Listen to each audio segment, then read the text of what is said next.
или тук Илия Михайлов, правим едно специално включване от Хайд Парк, където се натъкнахме на поредния невероятен монумент.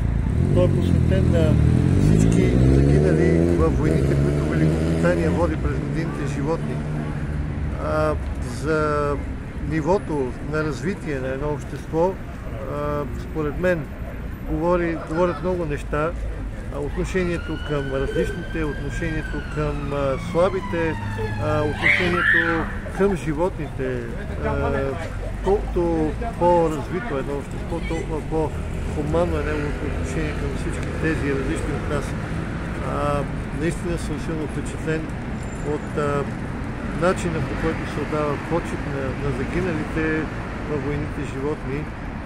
И завършваме с надписа на паметника, който гласи: те нямаха избор.